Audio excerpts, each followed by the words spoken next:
Ahora, vale.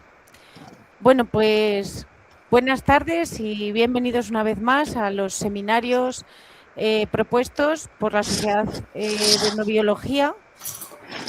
Y esta tarde tenemos con nosotros pues a una eminencia eh,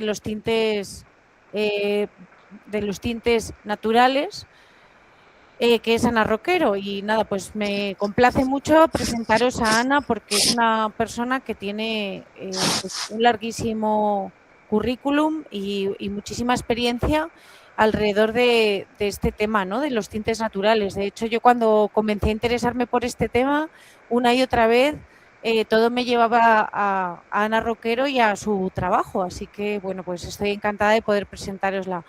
Ella es investigadora independiente en técnicas textiles y se ha especializado en el uso de los tintes históricos desde 1975.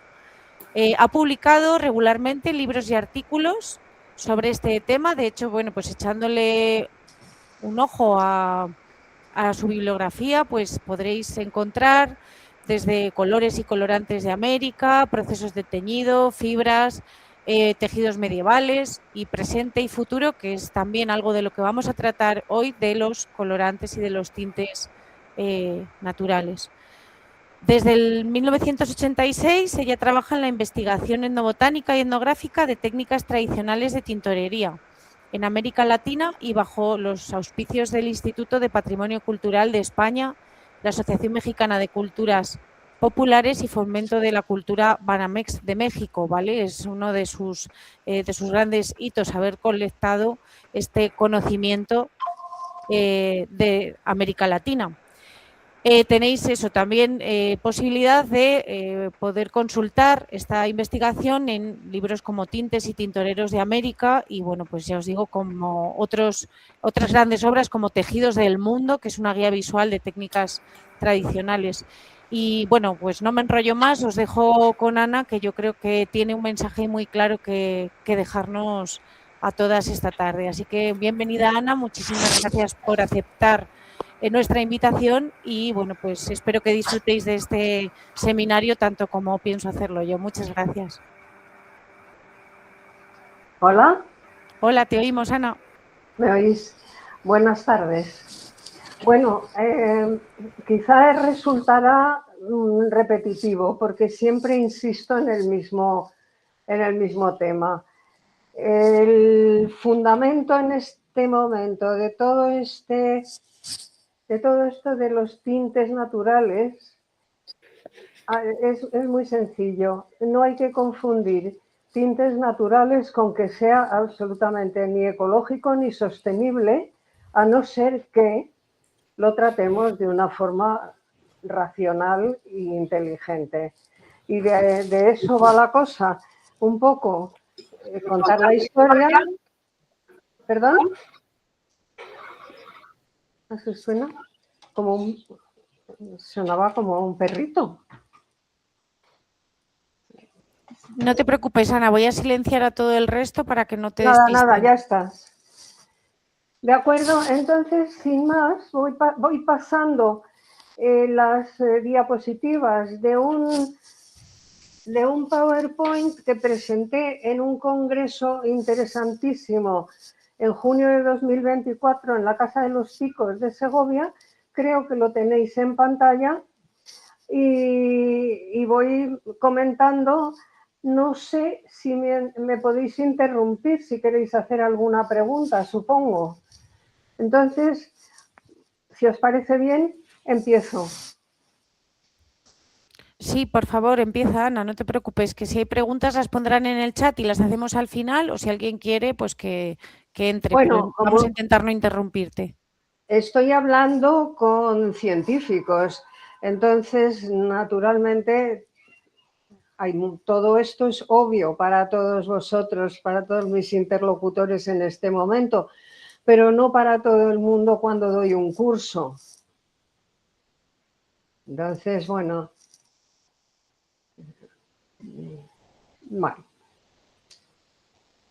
el patrimonio natural no es bueno ni malo, todo forma parte del sistema y también sabemos que plantas y animales pueden contener sustancias letales.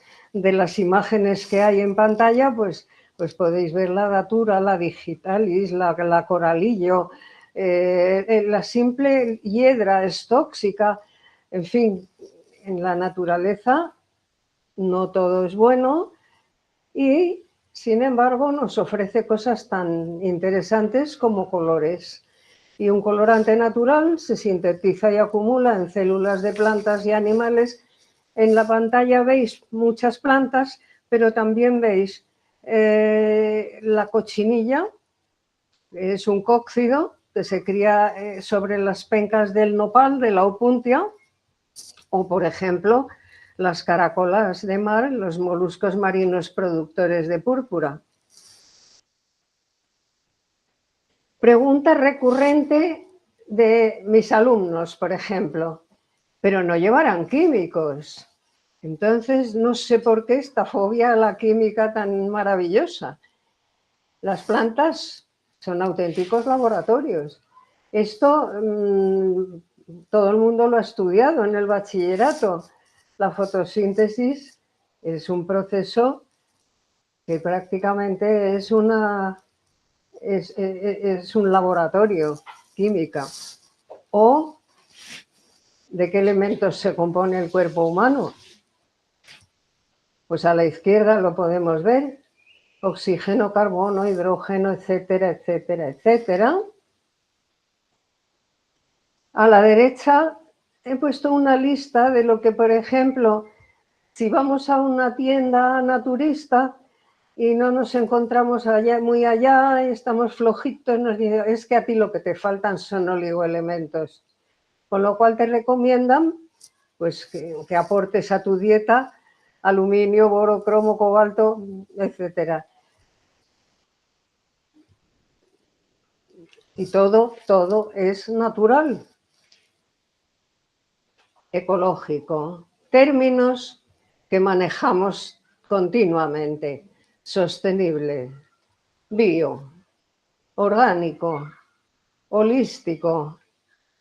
Un lío conceptual, pero que vende muchísimo en este momento.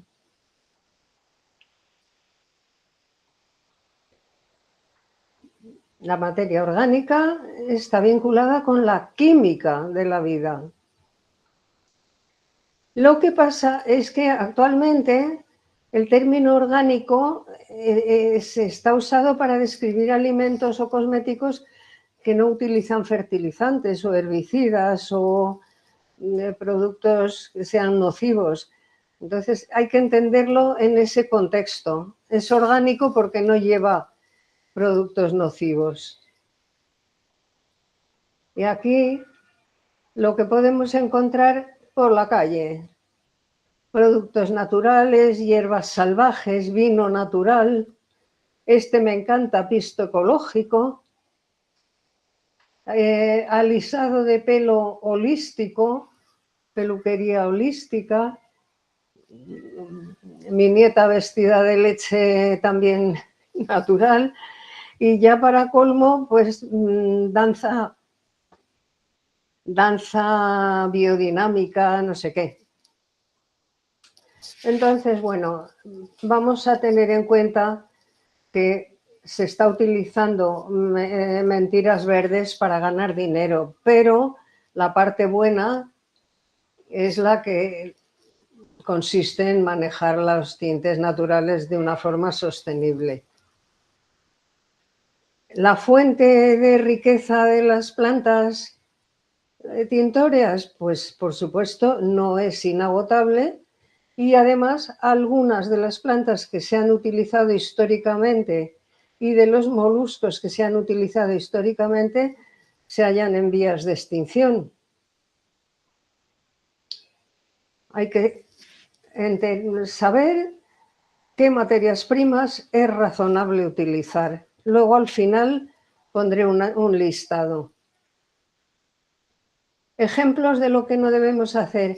Pues tenemos, por ejemplo, esta furgoneta en la cual yo llevé a unos artesanos en Ecuador, artesanos tintoreros, por si querían aprovechar para coger alguna planta, Y bueno, como podéis ver, arrasaron con medio monte. Entonces, o bien, por ejemplo, esto es en México, arrancar cortezas de árboles vivos, o utilizar sin discriminación las raíces del mangle, que el manglar es un ecosistema delicadísimo que está desapareciendo por culpa de la cría de los langostinos. Los líquenes pues son sagrados, hay que procurar no utilizarlos, conocerlos y dejarlos como están.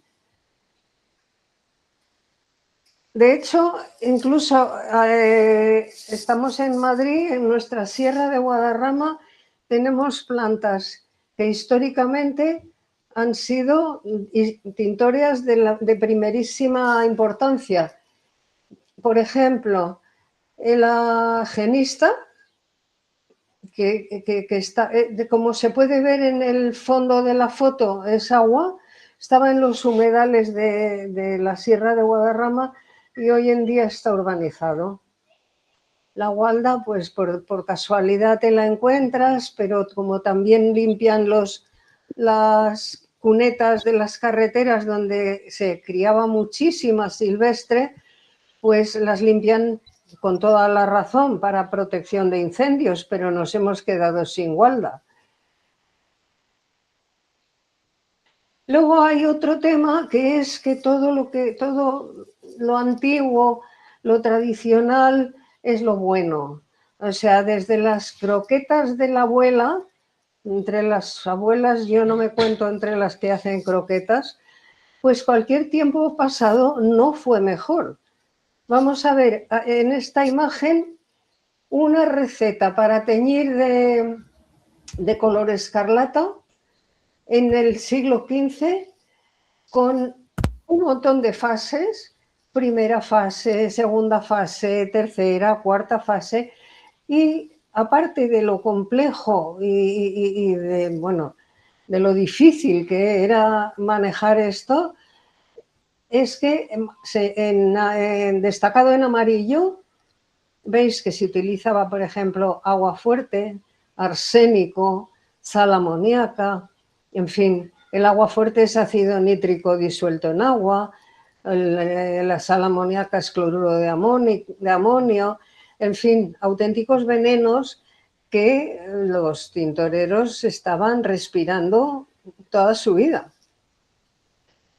¿Esto con el tiempo se va solucionando? Pues no, porque en el siglo XVIII, en uno de los tratados más interesantes, que es el de Jean Helot, francés, pues pasa lo mismo. Ácido nítrico, cloruro de amonio, salitre, nitrato de potasio, estaño, en fin, que cualquier tiempo pasado utilizó los recursos más tóxicos y más contaminantes, porque además todo esto iba a parar después, iba a parar a los ríos. La explotación a gran escala es otro de los problemas. Por ejemplo, uno de los tintes históricos, el Brasil. El Brasil, si os fijáis, está escrito con minúscula. No me refiero al país.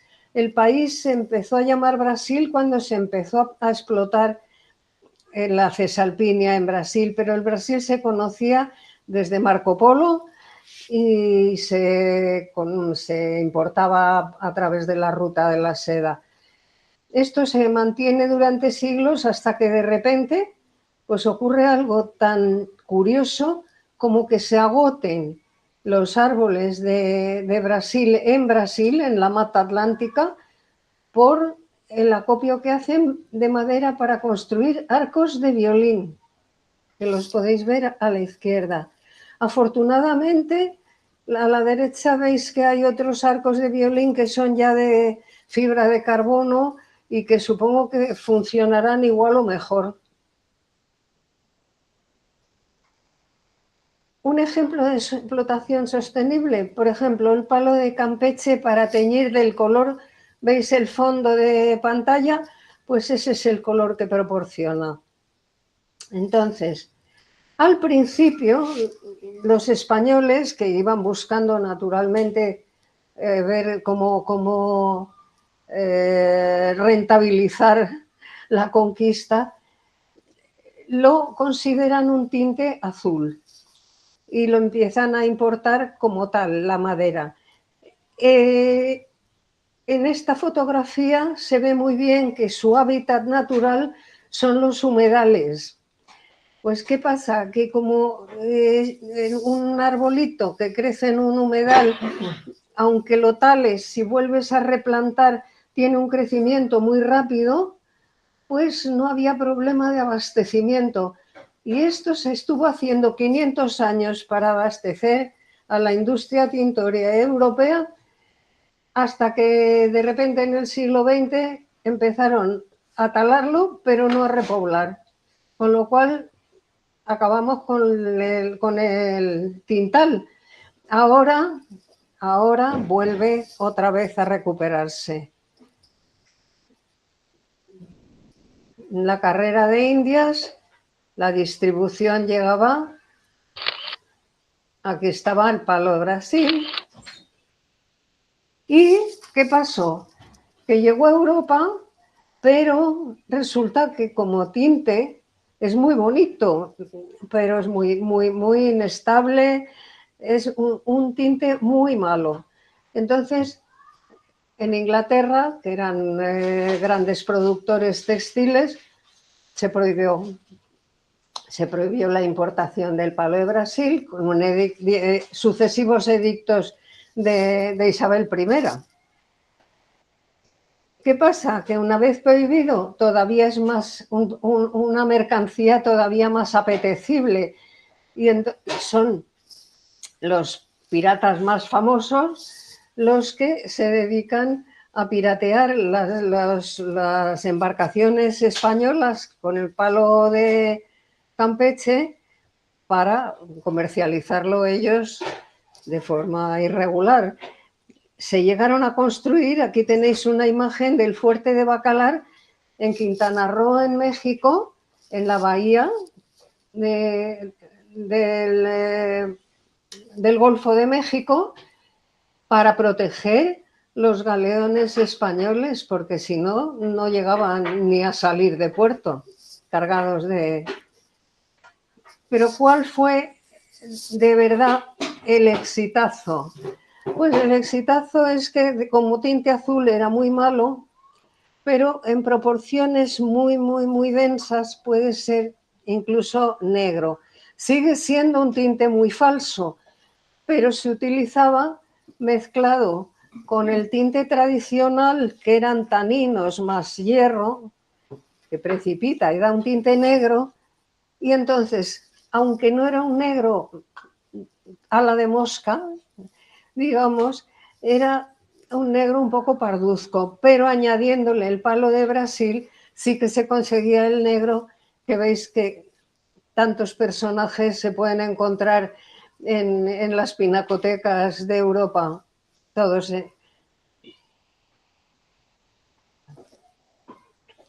Bueno, esto es lo que acabo de comentar, cómo languidece el tintal, pero afortunadamente en la península de Yucatán hay una asociación, no los conozco, de un tal Juan Carlos y Joana, que tienen una producción que se llama Plan Alto para lo que acabo de comentar, producir, talar, volver a repoblar, talar y así conseguir tener una comercialización continuada.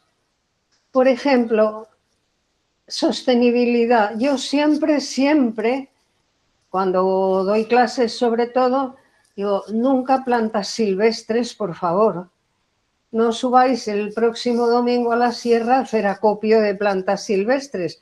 Hay plantas cultivadas. Entonces, aquí vemos un cultivo de Rubia tintorum para teñir las raíces, se utilizan para teñir de rojo, como se puede ver en esta imagen. Y supuestamente Esto es una idea muy positiva, pero tendríamos que saber qué había antes de existir esta plantación enorme de Rubia tintorum, ¿qué había ahí? Porque sí se da el caso de que productos muy naturales y muy de moda, como la soja, por ejemplo, pues han acabado con bosques primarios del norte de Argentina y sur de Paraguay. Entonces, depende de... Siempre hay una forma razonable de entenderlo. Lo que va de ayer a hoy es que hoy todos somos unos privilegiados en el uso del color. Aquí estamos. Aquí estamos, lo mismo en los desfiles de modelos en París, como en la India, como en cualquier rincón del mundo, en Guatemala, en Japón, todos de colores llamativos, maravillosos. Pero yo, que tengo 88 años, he conocido la época en que los jerseys eran de color marroncito y que además se deshacían cuando se hacían viejos para volver a rehacerlos. Entonces, esto hoy en día, hasta en el peor de los escenarios, vemos a los niños luciendo ropa de color.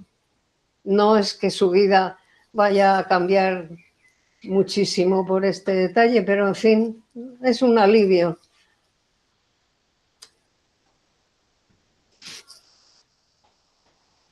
Y ahora vamos con la gran discusión, la tremenda discusión, los tintes sintéticos.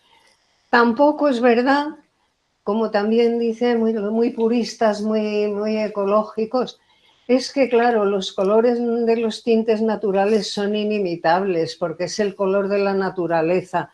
Vamos a ver, yo creo que yo amo la naturaleza como el que más, pero también me doy cuenta de que los tintes sintéticos, bueno, son increíbles, pueden imitar cualquier color de los que yo tengo 300 patrones de color y yo creo que los 300 los podría imitar el tinte sintético. ¿Qué pasa? Pues que contamina. Ya sabéis quién era William Perkin. Esta es la placa que podéis ver en Londres, donde estuvo su laboratorio.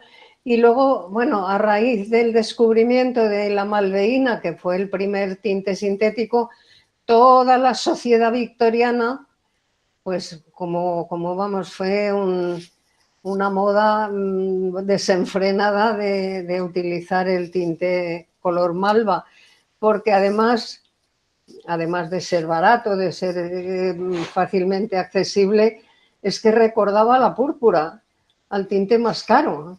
Entonces ahí sí que fue ya un exitazo.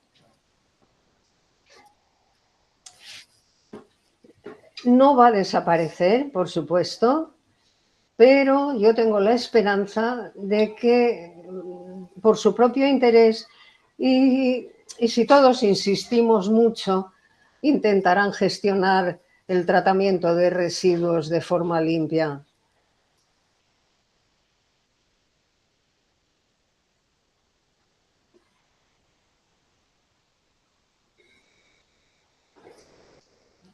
Podéis leerlo, ¿verdad?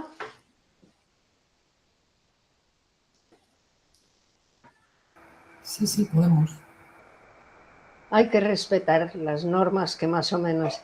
Y aquí tenéis un panel de lo más simple del mundo. ¿Cómo podemos teñir de verdad, de forma ecológica, entre comillas? Porque tenemos plantas cultivables, pero cultivables en cualquier terraza de Madrid. Los tajetes, las dalias, los cosmos.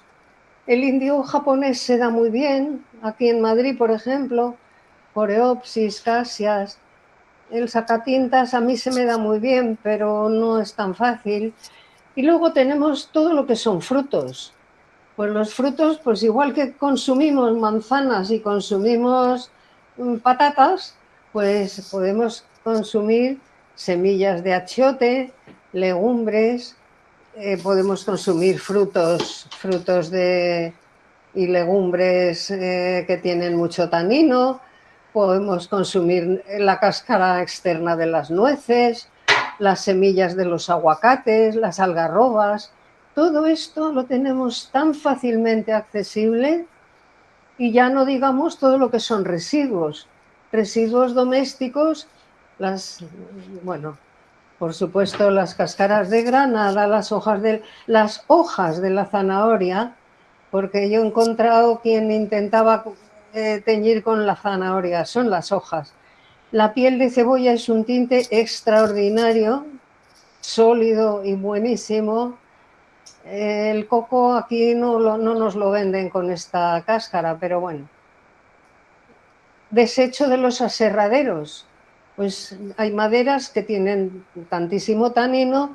Si vivimos en un lugar donde hay un aserradero próximo, nos regalarán las sobras de las cortezas que las van a quemar, si no. Residuos del té, residuos de roibos, etcétera. Cualquiera puede ir ampliando esta panoplia porque es interminable. Y por supuesto, de entre todos los tintes sostenibles y que además hay que sostener porque es una industria, una agroindustria importantísima para Canarias, que es la cochinilla. La cochinilla es recolectarla, volver a criar, recolectar, volver a criar, nunca se acaba y es uno de los colorantes más importantes, más bellos y bueno, como se puede ver en la imagen central, en este momento ya ha llegado hasta la alta costura.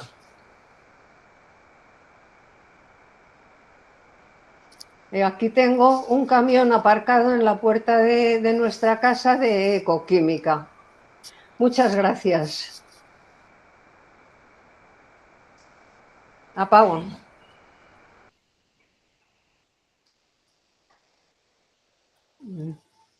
Muchas gracias, Ana. A ver, ¿me ves, Estrella? Te vemos perfectamente. Vale, pues ya, no sé, ¿se ha entendido? ¿Se ha visto? ¿Se veía bien? Sí, se veía perfectamente y se te ha oído muy bien. Muchísimas ¿Cuánto me gracias. alivias? Me alegro un montón. Sí. Bueno, en primer lugar, agradecer mucho tu visión porque me parece muy importante y bueno, pues es o reflejo y conclusiones de muchos años de, como vemos, de experiencia. En primer lugar, pues eso, creo que nos has hecho una reflexión profunda que seguramente compartamos muchos de nosotros, esta preocupación por el medio ambiente, por los ríos, por los bosques. Y bueno, pues agradezco esta forma razonable de entenderlo, como has dicho. Y nada, simplemente pues que pasar a las personas que hay conectadas para que le hagáis preguntas a Ana, aprovechando que la tenéis aquí. Y nada, muchísimas gracias, Ana. Bueno, si no hay preguntas es porque se ha entendido todo. O sea que... Bueno, tenemos por aquí ya una mano levantada, Tajo J. Buenas tardes, Estrella. Soy Jesús Palá. Yo, antes de nada, Ana, darte las gracias y la enhorabuena porque me ha encantado la charla. Ay, gracias. Y la soltura y la claridad con lo que lo has expuesto. Mi pregunta iba un poco encaminada, aparte de la charla, lo que has dicho, si especies tintorias típicas y características que hemos tenido, y además sobre todo has hablado aquí, yo también soy de Madrid, de la Sierra de Guadarrama, si podemos utilizar justamente o podría ser un aliciente en la preservación o conservación de estas especies, el valor añadido del uso que se les ha dado como plantas tintorias. Gracias. Bueno, en este asunto todo el tiempo estamos tratando con un arma de doble filo. Por ejemplo, te pongo un ejemplo que conocerás divinamente, el de los líquenes. Cuando yo hablo de líquenes es porque históricamente tienen tanta importancia que no puedo obviarlo como enseñante, pero aterrada por otra parte de que no hayan entendido que por favor ni tocarlos.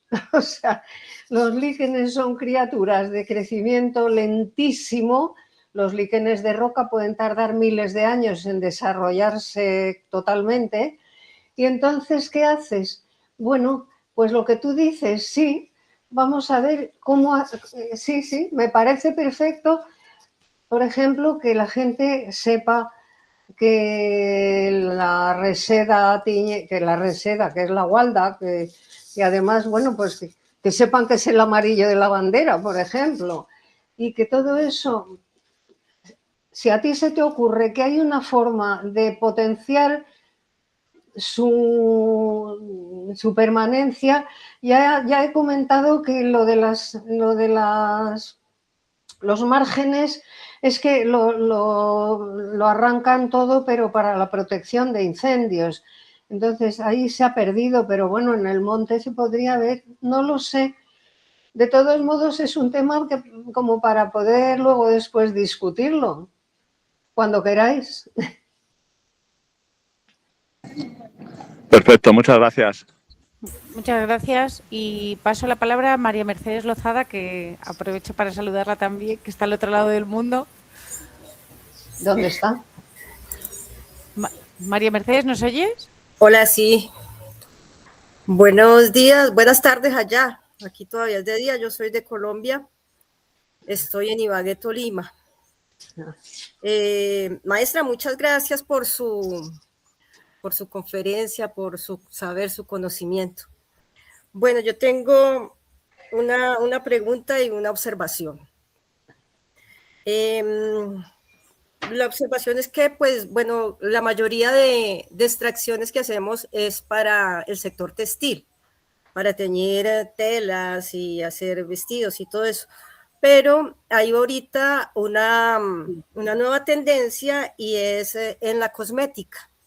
La cosmética. Extraer tintes para el cabello, para hacer, digamos, rubores, labiales, etc.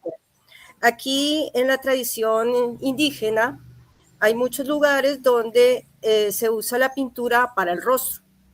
Por ejemplo, en La Guajira, los guayú usan la jagua. La jagua.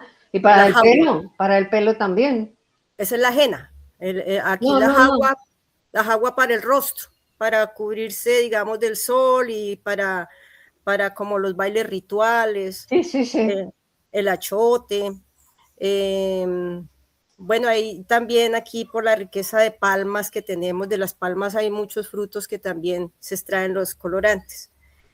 Pero mi pregunta es, ¿cuál sería el mejor método de extracción? Si siempre es mejor llevarlos hasta polvo o a veces hay que hacer como extractos en agua. ¿Cuál es como el método más eficaz para extraer esos tintes? ¿Y como qué mordiente o qué fijador se debe usar para hacerlos más permanentes? Bueno, a ver, para explicarlo así, en 2 palabras es imposible. Por ejemplo, claro, porque para los textiles, me estás hablando, para los textiles y sobre todo en vuestras tierras que utilizáis más el algodón que fibras animales, me imagino, ¿no? Utilizas más para tejer o para vestir más algodón que lana, seguramente. La lana también se usa También. bastante. Bueno, pues la lana es más fácil de teñir. Pero la cuestión es que hay que preparar esas fibras de manera que el tinte, que tú lo puedes extraer de muchas plantas, lo puedes extraer simplemente hirviéndolas. Hojas de una planta, hojas de zanahoria, para que hablemos de algo muy vulgar. Tú esas hojas las picas, las hierves, las cueces, las cuelas y ahí ya tienes un tinte líquido en el cual puedes introducir tu tela o tu hilo de algodón o tu hilo de lana, ¿no? Pero si ese hilo no está previamente acondicionado, ese tinte se va a quedar 5 minutos y en cuanto lo laves se va a desaparecer, ¿vale? Sí. Entonces, ¿por qué? Bueno, es un poco complicado. Es porque las moléculas de tinte se tienen que introducir cuando has roto algunos de los enlaces químicos de la lana o del algodón, que se quedan abiertos y dejan un espacio para que se introduzca una molécula de tinte, se vuelvan a cerrar y el tinte se quede ya enganchado, digamos, en la fibra. Esto no lo puedo explicar así, pero cuando quieras te invito a venir a un curso. Yo encantada. Sería De genial. todas maneras, tenéis a personas que saben mucho en Colombia. Beatriz Revia, ¿te suena? Es investigadora. No. Ella estuvo trabajando mucho tiempo en Bélgica, pues yo creo que encontrarás quien te explique esto mejor que yo, así no te puedo decir, claro. Y luego, por ejemplo, para cosméticos, si es sólido, ahí ya todavía más complicado porque hay que decantarlo, colarlo. No te lo puedo explicar así de repente. ¿No es mejor reducirlos a polvo? O sea, volverlos polvillo. Bueno, puedes. Secados. Lo fácil es, sí, si lo quieres conservar, pues honestamente no lo sé. Ahí me has pillado, no lo sé. No lo sé porque no lo hago yo, eso no lo practico. Vale, profe, gracias. Bueno, muchas gracias. Tenemos siguiente pregunta de Manuel.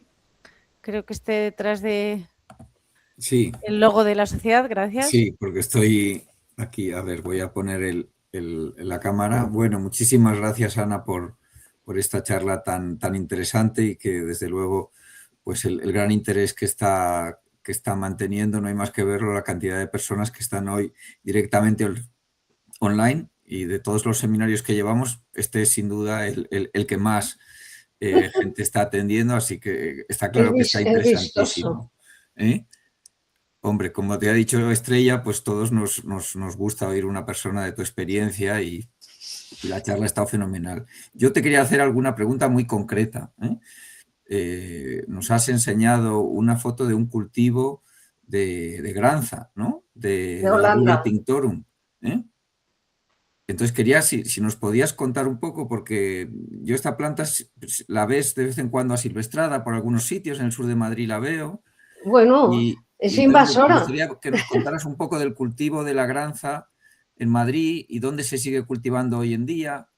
Pues no, aparte de así a gran escala en Holanda. Yeah. Pero bueno, yo tengo amigos, una amiga que tiene un pequeñito huerto en un pueblito de Segovia también, y tiene pues lo que ella utiliza, es un espacio muy pequeñito y le sobra. Yo, por ejemplo, que tengo patio, no tengo jardín, pero tengo arriates, pones una raíz de rubia y es terrible porque es invasora. Al día siguiente tienes todo el arriate lleno de rubia, o sea que es facilona, es fácil. Yo os lo aconsejo porque además es que es uno de los tintes más sólidos que existen. Con lo cual, si tenéis un cachito de un terrenito, pues os lo recomiendo muchísimo. Y es fácil, no es más que poner un esqueje y ahí ya la tienes, ella sola se distribuye. Y en los sitios que hoy en día la vemos, ¿son sitios que hubo cultivos más importantes? Que es una de las preguntas que me hago cada vez que la veo.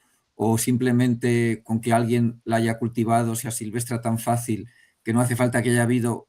Por ejemplo, mi pregunta es, en el sur de Madrid, ¿tú sabes si históricamente se cultivó mucho? Yo lo he visto en el río Tajuña, mucho. Yo creo que no se cultiva. Yeah. Ni antiguamente tampoco mucho. Antiguamente sí. Vamos, y yo tengo textos árabes sobre el cultivo, que si los queréis, cuando queráis os los paso, porque explicas perfectamente en los tratados de agricultura árabes.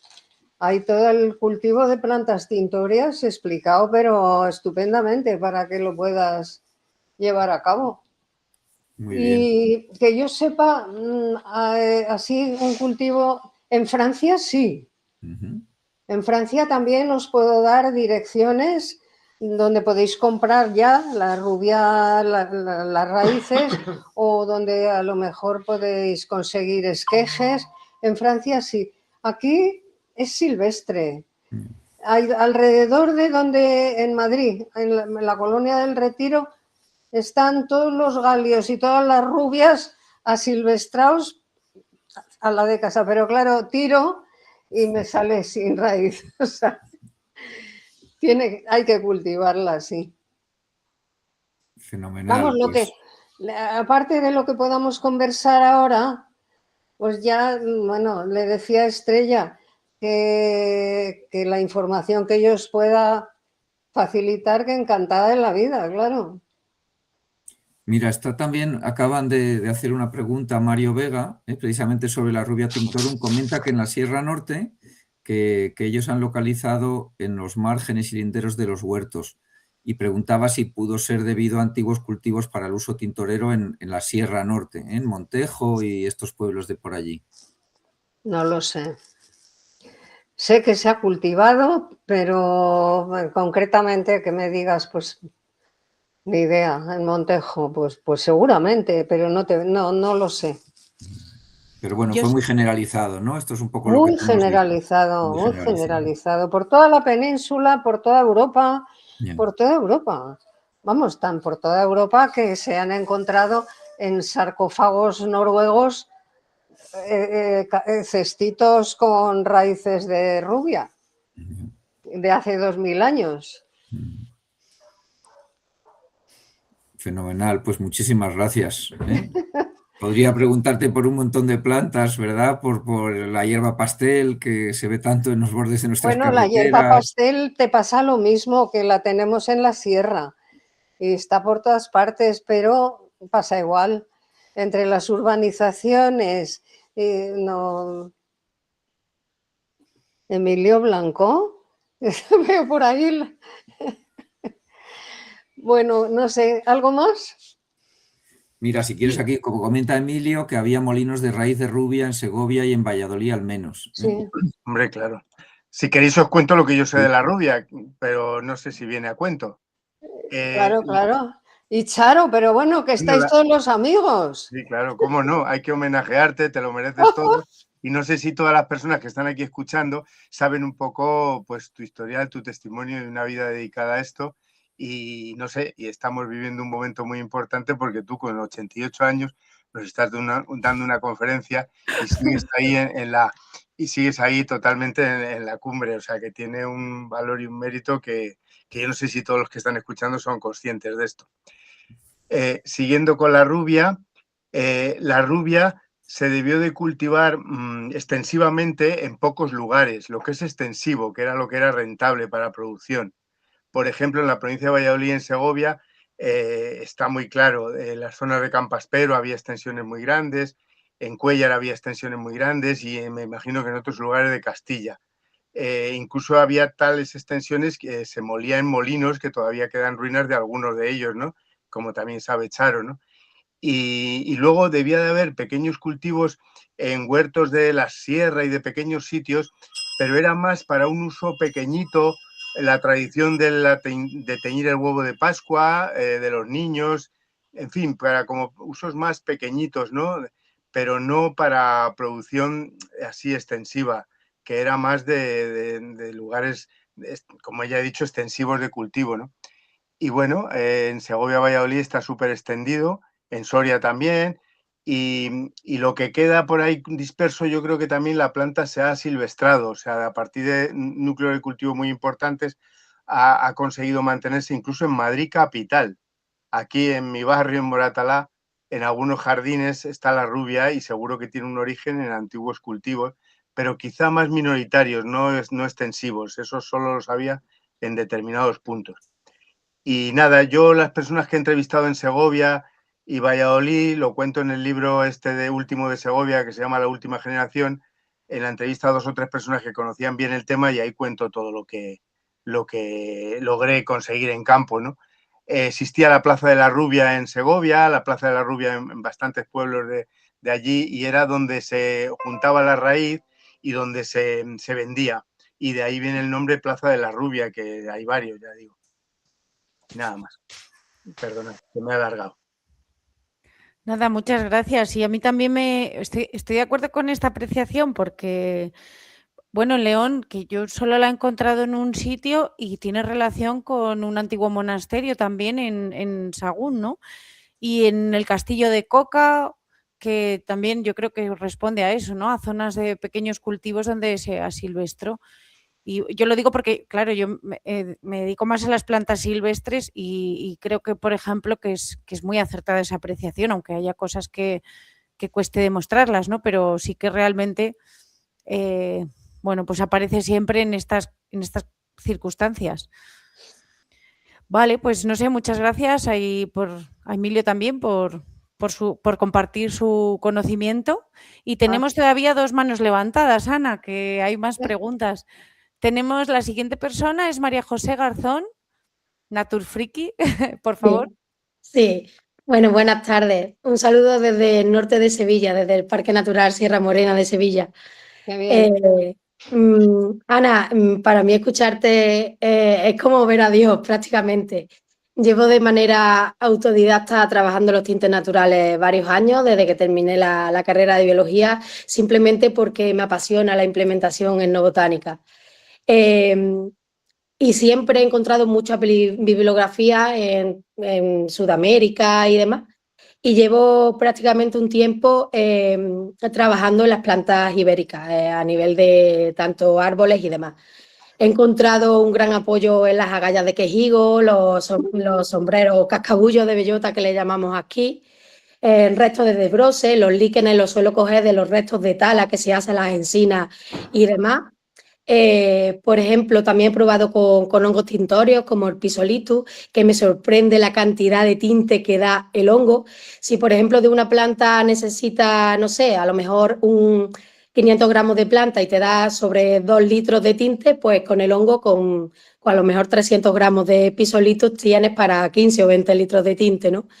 Has hablado también del mordentado, que es lo de abrir las fibras y demás.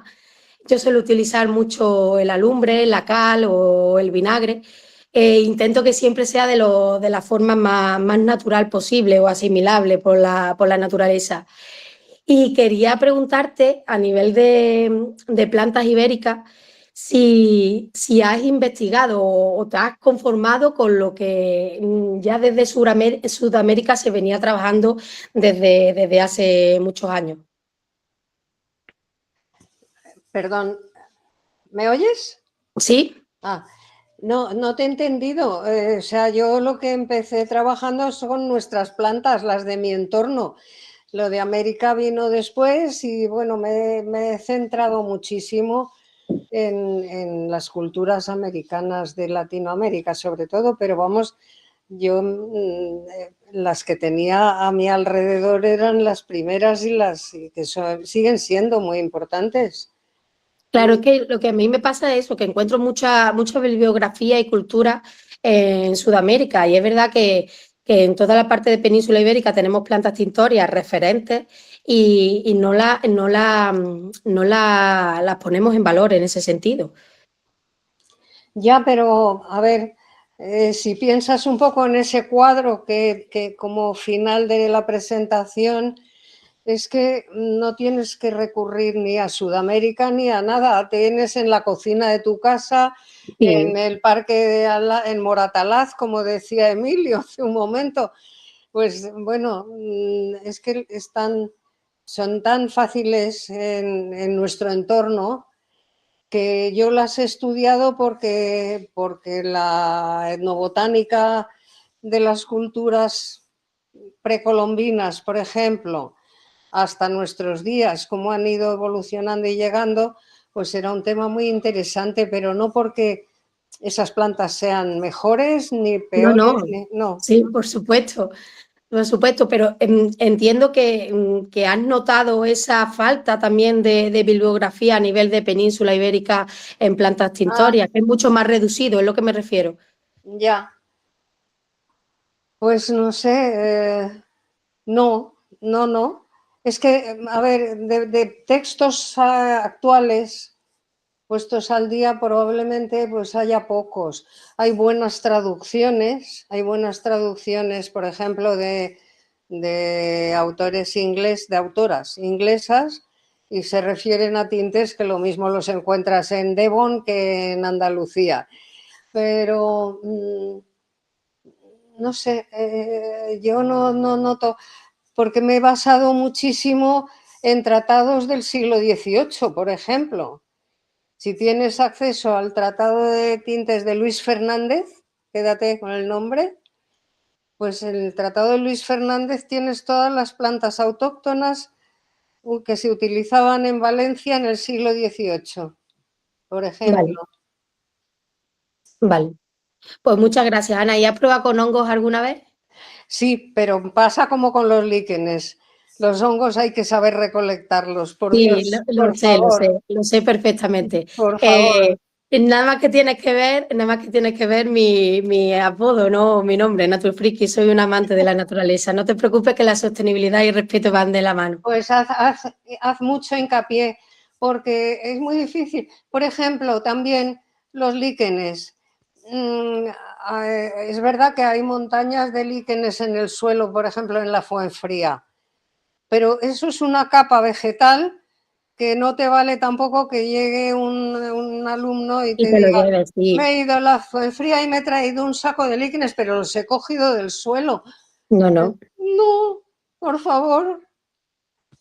Yo lo que tú has dicho de los troncos que se utilizan para hacer lumbre o lo que sea, pues ahí genial. Si claro. Claro. Sí, los restos de podas, simplemente por aquí hay muchos de podas. Hay muchos laureles y demás, y siempre se suelen hacer las podas para mantenimiento de jardines. Y el laurel da un tinte precioso también. Y siempre suelo tratar de coger esos tipos de aprovechamiento. Claro. Pues nada, bueno, pues me alegro de conocerte. Gracias. Gracias. Muy bien, muchas gracias. Pues seguimos con las preguntas porque, Ana, tienes aquí mucha gente todavía que está deseando preguntarte cosas y le toca a Susan Hamaker o Hamaker, no sé cómo. Gracias. Sí. Saludos desde Alemania a todos y muchísimas gracias, Ana, por tu plática que me encantaba mucho. Ay, no oigo. ¿No oigas? ¿No se oiga? No, sí. Sí te oímos, pero igual tienes que acercarte un poco más al micrófono. ¿Te oímos bajito? Un iPad, entonces no.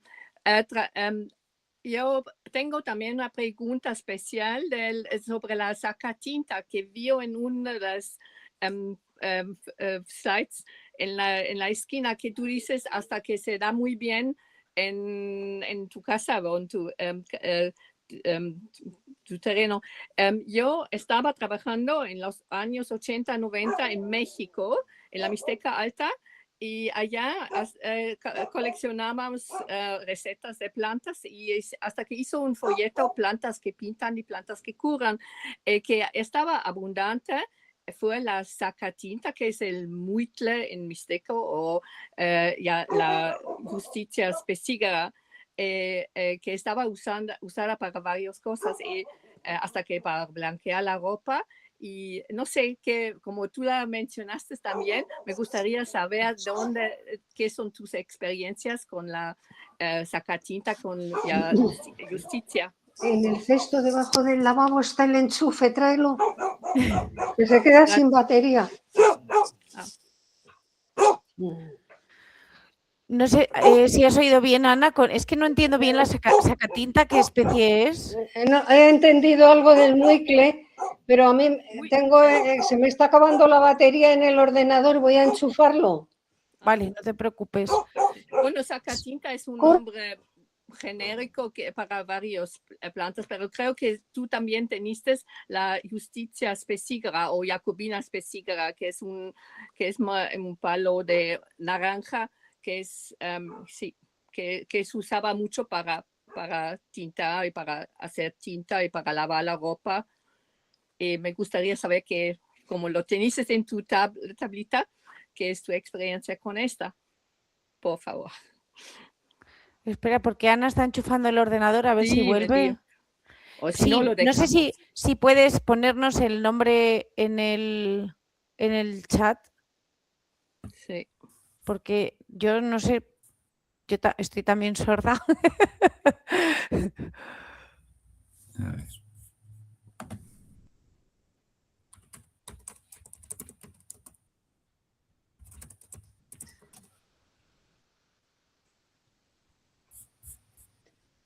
Es que lo he entendido.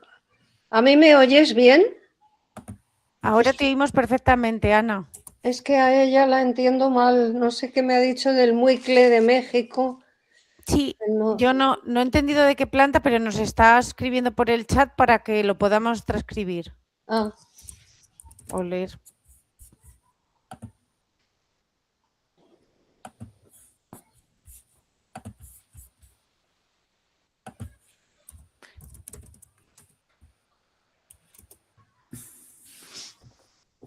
Sacatinta. Sacatinta, sí. Justicia específera.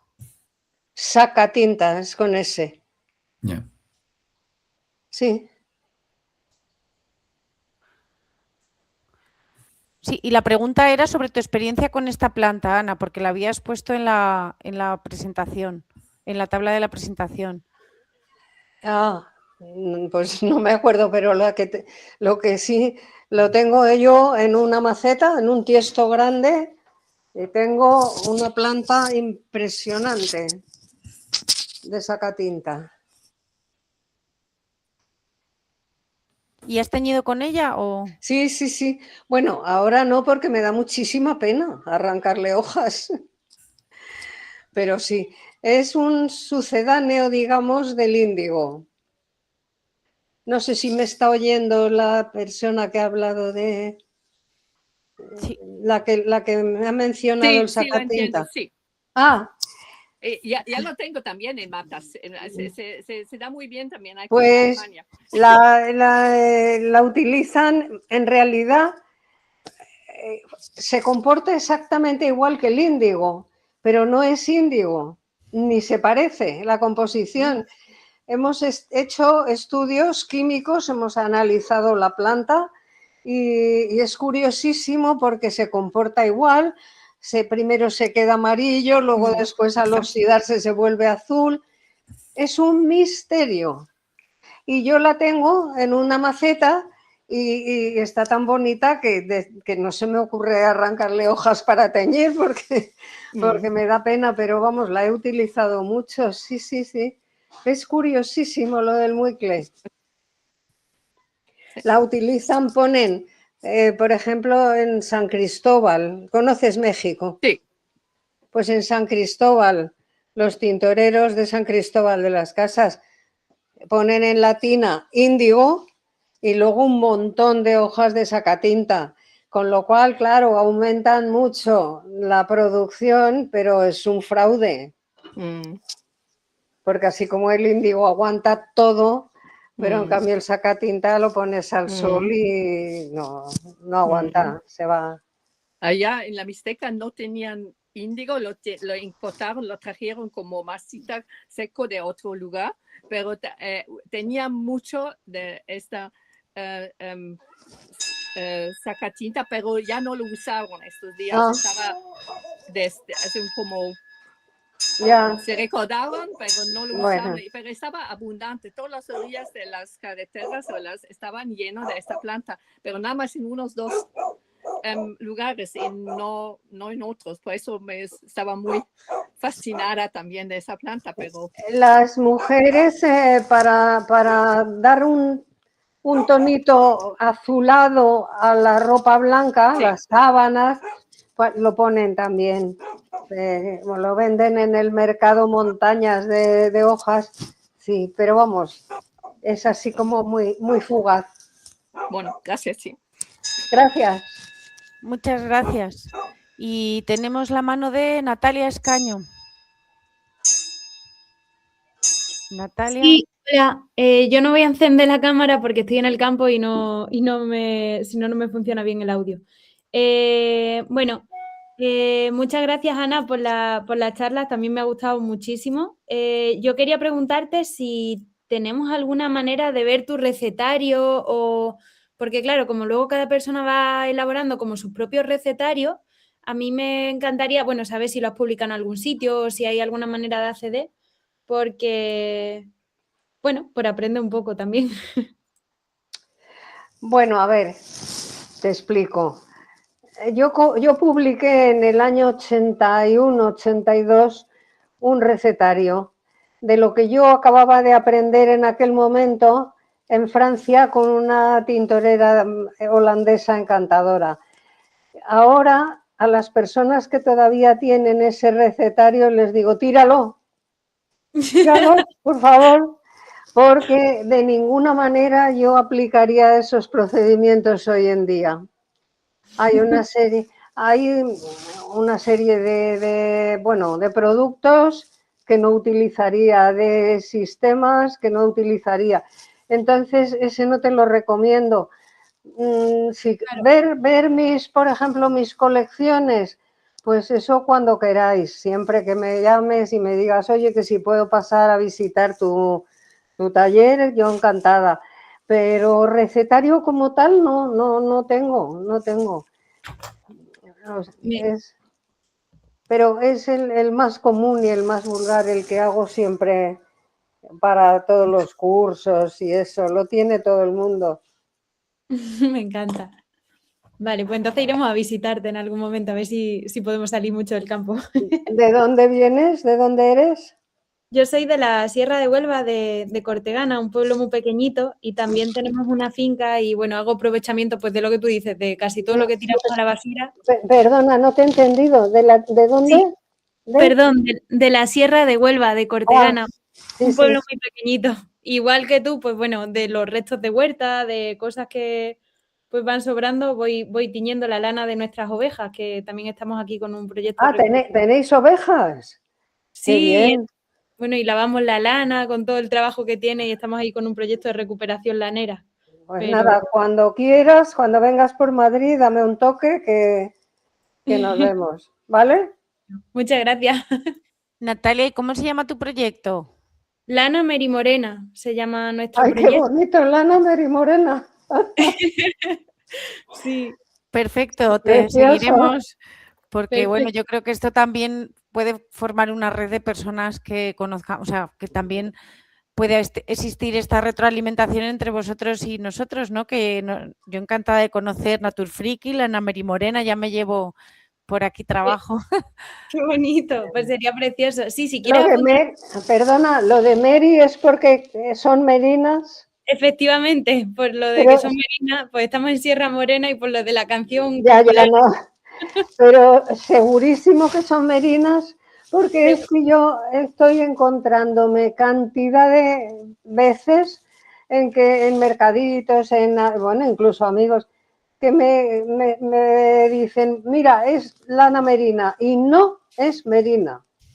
Total, estamos en recuperación de lana merina, incluso de la negra, que era la tradicional, tú sabes, de la zona, porque es verdad que como ahora la lana no vale nada, la gente la ha mezclado mucho con razas genéticas. Claro. Entonces, pues a ver, por favor, a ver si conseguís, porque lo que sí, tristemente, es verdad, es que, por ejemplo, yo compro unos calcetines en Devon, en Londres, de lana merina, y son como tocar espuma. Nada que ver, claro. Entonces, la merina auténtica es una joya.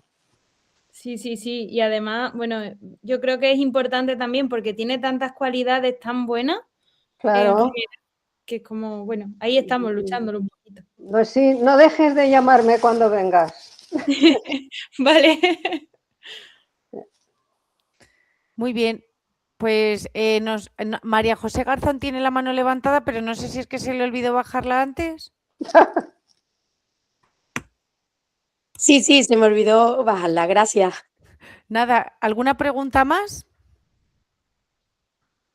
Bueno, pues nada, pues ya solo agradecerte una vez más, Ana, y a todos los que habéis intervenido, porque yo creo que es importante, bueno, pues que de alguna manera se demuestre que teníamos interés sobre este tema, y de nuevo agradecerte muchísimo, Ana, que estés aquí, porque como ya se ha dicho, que no sé si somos conscientes de la importancia de poder disfrutar. Estrella, por favor, no exageres.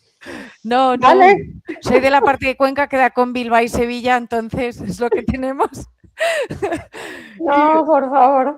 Bueno, no, ya sabes, cuando queráis me dais un toque y yo encantada de, bueno, pues de que vengáis a ver los últimos muestrarios que tengo. El último es de 300 no sé cuántas patrones, o sea que ese no lo has visto. No, desde luego que ya os digo que tengo deberes y prometo pasar a verte e intentar recoger sobre todo parte de tu conocimiento, pues para trasladarlo a la sociedad, que yo creo que es muy interesante. Pues nada, encantadísima. No sé si alguien quiere decir algo más, Manuel, que te veo por ahí que conectaste. Yo lo que veo es nombres que vuelan por ahí. Te dan aplausitos. Todo el mundo agradeciendo. Bueno, pues terminamos pues nada. Bueno. con esto este seminario y muchísimas gracias.